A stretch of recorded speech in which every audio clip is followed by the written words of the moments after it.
And I do think that the Constance deserves a lot more love and attention because it has to be one of the most underestimated Hermes bags. Most people wouldn't even consider adding a Constance to their collections.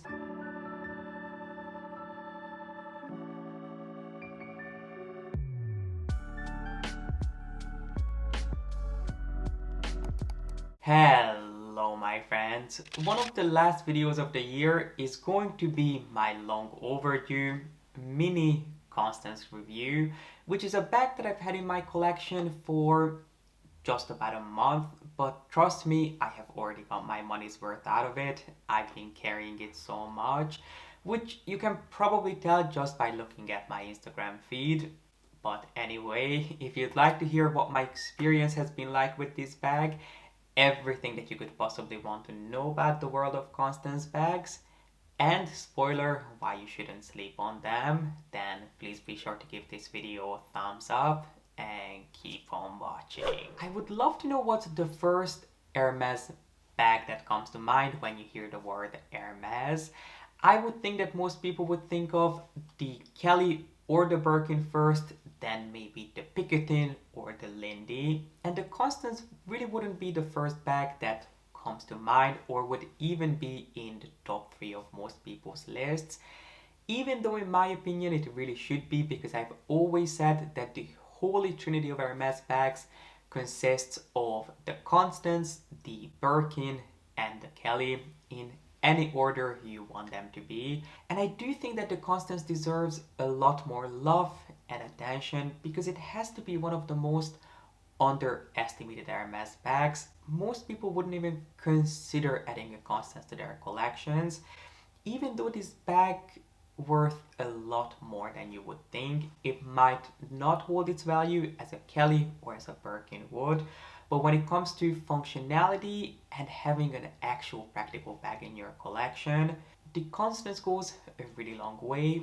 Of course, as long as you find the perfect size that suits you and what you need the bag to do. I feel like most people would think of the Constance as a more formal evening bag, which I'm not sure where the association came from, but to me, it's the exact opposite. Do let me know in the comment section what you think of the Constance. Do you see it as more of a formal bag or do you see it as more of an everyday casual bag? Because that's personally how I look at it. This bag was designed in 1967 as a bag that was of course timeless and elegant as most Hermes bags, but it was a functionality first practical bag, which is exactly what I wanted this bag to do and what it has done for me, because you get the shoulder strap, which is really quite comfortable. You get this really effortless shape that fits a lot more than you would think, and it's one of those bags that you really don't have to worry about, which has been a priority for me just because I really don't go out that much these days. The bags that I actually reach for are the ones that are easy to use, and the Constance has proven itself to be just that. So if you've always thought about this bag as something really formal, something that you can only pull out every once in a while to wear to a formal occasion, I would suggest that you reconsider and you give this bag a try if you get the chance, especially because of this large H hardware on the front. I think it makes it a lot more casual than you would think this bag to be. But let's talk about the crossbody strap, which is obviously one of the biggest advantages of the Constance bag, the fact that it does come with a shoulder strap, which unfortunately isn't adjustable. I don't know why Hermes hasn't come up with a way to make this adjustable, because if anyone has some tricks up their sleeves, it is them, but so far the strap on the Constance is not adjustable. I did measure how long the strap is on the Constance 18, which is this one, and it measures 117, 118 centimeters to me.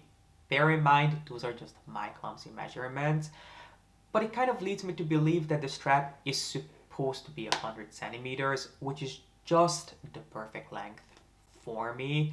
If this was a centimeter shorter or a centimeter longer, it wouldn't be quite as perfect as it is, because with this strap length I can wear this bag comfortably crossbody even with a heavier coat on. I found that this bag doesn't look quite as good with more structure coats as it does with more relaxed silhouettes. But I just wanted to let you know that the strap on this bag suits me perfectly. And for your reference, I am 5'11". And even though the strap on the Constance isn't adjustable in the sense that you could make it longer, you can make it shorter. You can double the strap and just pull up the one that would be hanging on the top of the bag if you were carrying it crossbody, and you can make it into a little shoulder bag. I have to be honest with you, I have not done that with this bag. I don't see myself doing it anytime soon. But what I could see myself doing is actually tucking the strap in the bag and using it as a clutch bag, which really does make this quite multifunctional. But if you're looking for a bag that you can just throw on crossbody, be out the door, and be hands-free all day long, this is a fabulous piece to have. Not to mention that even though it's a practical bag, it is also one that features all the iconography and all the different details that you love Hermes for, from the incredible leathers all the way through to the unbelievable outstanding craftsmanship. And it's also elegant and timeless. So if those sound like characteristics that you want to see in a bag, this might be something that you want to look into. And your next question might be, right, but what size should I opt for? Great question, because the Constance family is quite large and it is constantly being expanded. So the smallest Constance bag that is considered a bag that you can pick up is the Constance 14, or also known as the micro size, which is really nothing more than a glorified card holder. But if that's all you need in a bag, that might be something that you want to look into. Your next size up would be this one, which is the Mini Constance, or also known as Constance 18, because it measures 18 centimeters. And even though it's technically smaller than something like a Kelly pochette or a mini Kelly would be, which obviously measure 20 centimeters and above, and this only measures 18, this you can fit a lot more into just because the bag itself is a lot thicker and more boxy. So just keep that in mind. Even though it's an 18 centimeter bag, I would argue that it fits just about the same amount as a Kelly 25 would, but it is technically 18 centimeters. Your next size up would be the Constance 24, which I purchased previously, and I didn't get on quite as well with that as I did with the Constance 18. Then you would move on to a Constance 11 or a Constance 25, which technically doesn't have the same proportions as all the other Constance bags. But if you're looking for something that truly comes off as a little bit more formal, that I think should be the bag that you opt for. And then the largest size that is still in production would be a Constance 29, which is impossibly difficult to get. They rarely drop one here and there, but if you're looking for a larger bag, one that almost looks like a briefcase, the Constance 29 is the one that I would suggest for you.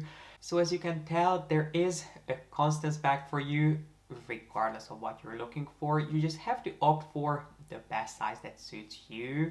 Now, even though this was my first Constance 18, prior to getting this, I purchased other Constance bags in size 24, one of which I ended up returning. That is the only Hermes bag I ever took back. And if you'd like to hear my experience returning an Hermes bag, whether it's true or not that you get blacklisted if you turn down, and even if you take back a bag, which is considered even worse, what happens, how it went down, let me know in the comment section and give this video a thumbs up, and I can definitely do a story time for you. But that was the only Hermes bag I ever returned, and it was really out of my control that it had to go back, but it did. And to be honest with you, in hindsight, I don't regret returning it and not actually keeping it for myself, because the Constance 24 for me, even though it's a more spacious bag than the 18, it feels completely different. It feels to me much more like an actual messenger bag than this one does. I think the Constance 24 really comes into its own when you style it with the straps doubled under one arm, which is not how I would have wanted to style this bag. For me, this I want to wear crossbody. I want to wear it in a really casual fashion, and you can really not do that with the Constance 24. If anything, it feels a lot more formal and just more proper than this bag would, in my opinion. So it's a great bag, but if you want a bag that you can wear crossbody, I don't know if the 24 would be the most comfortable for you, because it's a lot wider and a lot bulkier than this bag is. And because of that, the 18 just looks and feels a lot more streamlined worn crossbody than the 24 does. Let me take you into my Constance bag, which the way the Constance open is by pushing up or pulling up, depending on what you want to do with it, this little tab of the H closure, which I did get quite a few questions on how this has worn so far, whether I have experienced any wear and tear when I asked you for some questions over on my Instagram. And I have to tell you that yes, it's not the easiest thing to open. You have to get used to it and you have to get the hang of each and every single Constance bag in your collection, because for some reason each and every single one of them is going to be slightly different and you do have to be careful with it. I don't think that on a Constance bag it's nearly as finicky and as delicate as it would be on a wallet, where the space that you have to maneuver is a lot smaller. So as you can see, I'll do some close-ups for you. There really isn't any tear and wear underneath the H so far. Obviously bear in mind that I don't have long nails, I don't wear a ton of rings, so that might be something that you want to be more careful with if you have longer nails or if you have an obsession with rings. You have to be careful, but so far for me it has been pretty good. But the way you open a Constance bag is you put your fingers underneath the H tab and you gently pull it up. One thing that you never want to do, or not often, which I do see some people out there do, is you never want to pull up the Constance by this tab, because you don't actually release the fastening in the proper way and you can not only tear the leather, obviously you'd have to be really strong to be able to do that, probably like the Hulk, but what you can do if you do that long term is create some little creases over here on the leather part of the bag on the top flap, which is not something that can be fixed. So just be careful. You never want to pull up your Constance like this. You always want to make sure that you release the fastening before you would open the top flap. But that's how the Constance bag opens. And then on the inside it is fully leather lined, which is unbelievably soft. And then in the Constance bag you have two compartments, one larger compartment in the back and then one thinner one in the front, as well as two pockets, one thin pocket in the front which perfectly fits some cards, maybe a credit card and your ID, and then you also have a similar really thin pocket on the back too. So if you want to maximize the space on how much stuff you can squeeze in here, you can definitely use those as your built-in credit card holder, and then just use the rest of the bag for everything else that you could possibly need. But as I mentioned, I would say it fits just about the same amount as a Kelly 25, or yeah, probably as a Kelly 25 would in cellier structure. I think that would be a comparable bag in terms of what you can fit in here, because it really fits all your daily essentials. A credit card, I have my lip balm in here, I have a ton of receipts. If you're interested, I can definitely do a what's in my bag. I wouldn't want to take your time with doing that today, especially because I do have stuff in here, but I don't have everything. So let me know if that's something that you would be interested. When it comes to the bag itself, as I mentioned in my original unboxing, I was really nervous about getting this bag in box. Initially, I requested it in Epsom just because I wanted to use this bag without worrying about how I hold it, how I touch it, what I touch it with. Am I going to get stuck in the rain and a drop of rain is going to drop on it? What's going to happen then? I wanted to use this bag as an everyday worry-free bag, and box, even though it's an extremely robust and durable leather, because it was developed to be used for equestrian pieces and not actually for bags, it is really delicate on the surface. thankfully, because it's so full-bodied and heavyweight, there is quite a bit of room for craftsmen to manipulate it, get rid of scratches and marks and even discoloration, just because there is so much to the leather for them to work with, which is the case, but unfortunately, there are only so many times you can take your bag back to Hermes if you actually want to use it and enjoy it. You don't want to just use your bag once and then immediately have to take it into the spa. I don't think it would be really well received, not to mention that you have to pay for it each time and you're going to be without your bag for quite a bit of time, depending on where you drop it off and what needs to be done. But do keep in mind that if you buy a heritage skin, even though it's going to be really fragile and delicate on the surface, it is something that they can do a lot too. Now, personally, I wouldn't recommend that you buy any sort of leather conditioner or any sort of leather care things at home. You shouldn't do anything to your bag other than stuffing it when you're not using it. Leave the rest to the craftsman, because I did get some questions on how I treat buckskin. I don't put anything on this. The only thing that I do when I want to clean it is I take a microfiber cloth and then I just wipe over the bag, but I don't use anything else. You don't want to use anything that doesn't directly come from Hermes, because if you ever want to take it back to the spa to have something refurbished and they notice that something had been done to it outside of Hermes, they can refuse to work on it, and there's really not much that you can do at that point. So don't use any sort of leather shampoo or leather conditioner at home unless you were given that directly by Hermes. So no, I would not recommend that you do anything to this. And so far, I haven't had to do anything to it, because to my surprise, there are no scratches and marks on this bag so far, which I should touch wood after saying it. But I do think the reason is that this is not a handheld bag. I rarely ever touch the bag itself, because it's always just thrown over my shoulder crossbody, and the only part of the bag that I really ever touch is the metal edge, which I did remove the protector of. If you've been with me for a while, you know my thinking on the stickers. As soon as you can see any sort of bubbling happening or the corners peeling up, the stickers need to come off. Not any sooner and definitely not any later than that. But I did pick up on the corners peeling quite early on, so they came off. And even though I can definitely see quite a bit of fingerprint leaving marks behind and a little bit of scratching on the hardware itself, it is just the name of the game when it comes to the Constance.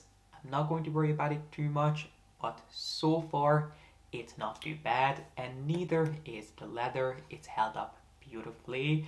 Now I'm definitely going to come back and give you an update maybe in about 6 months or so, and let's hope nothing happens in the meantime. And last but not least, a question that I kept seeing over and over again every time I posted about the Constance, when I asked you for questions over on my Instagram and even on previous videos of mine, is how to make the Constance feel a little bit more subtle, in case you love the look of it, but you don't necessarily want the age to stand out and be, let's be honest, as much in your face as it is on a black bag, because the contrast is going to be so sharp between the gold hardware here and this really deep, rich finish of the noir bag, that it really is quite striking.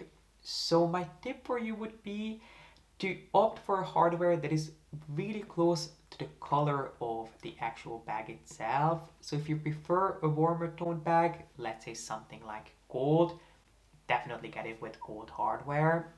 But if you prefer cooler toned bag, go for palladium. So if you're thinking something along the lines of a tan or gris moët, definitely choose palladium, because the closer the hardware is to the bag itself in color, the more subtle and under the radar it will feel, just because it will be more harmonious and less striking.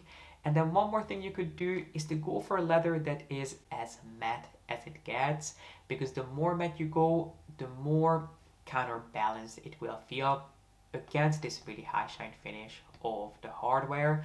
So just keep that in mind. Don't go for contrasting colors. Make sure that the bag matches the hardware in a more harmonious fashion.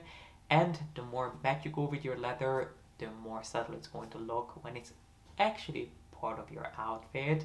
But in my opinion, there isn't anything wrong with a little bit of a pop, but those are options. Or you can also go for a monochromatic bag where the Constance H is actually made of enamel. So these would be all the tips and tricks that I had to share with you today on the Constance and my review so far. As you can tell, I am absolutely in love with this bag, and even though I've had a handful of bags to test in the past couple of months, this has been the bag that I was just basically lusting after and I always wanted to use. And I so wish I had jumped on the train of the Constance 18 much sooner, because it is the bag my collection has been needing. It's just such an amazing bag. And believe it or not, there was a point in time, not even that long ago, maybe 4 or 5 years ago, where Constance bags were much easier to find as long as you had a relationship and a rapport with the brand. When they had it in stock, which usually was the case, they were able to offer it to you. I remember when I bought my last Constance 24, I just went into the store, expressed my interest. Obviously, I had a report with the store, and they were like, yeah, what color, what leather, what hardware. And they basically offered me the bag on the spot within 10 minutes. And that's because Constance bags were not quite as popular as Birkins and Kellys. So they had them in excess, well, as much in excess as they can possibly have Hermes bags. But now that's certainly not the case. I think over the years they definitely have slowed down on how many Constance bags they produce, because I know for a fact that my current home store is still fulfilling Constance orders and requests from 2018. So I consider myself extremely lucky that I was able to find this bag relatively fast. And my friends, this completes my deep dive, or you could also call it a rave review on the Mini Constance 18. I hope you enjoyed it, and if you did, make sure to give it a thumbs up and don't forget to subscribe. And if there are any questions that remained unanswered, let me know in the comment section and I'll try my best to get back to you in an upcoming video. But for now, this is it. I'll be back with a new video on Sunday, which is going to be a little unboxing and an update on the future of my channel, at least for the rest of the year and the beginning of next year. So you definitely want to stay tuned for that. But for now, thank you so much for watching. I appreciate you being here, and I hope to see you back here on Sunday with a new video. Bye.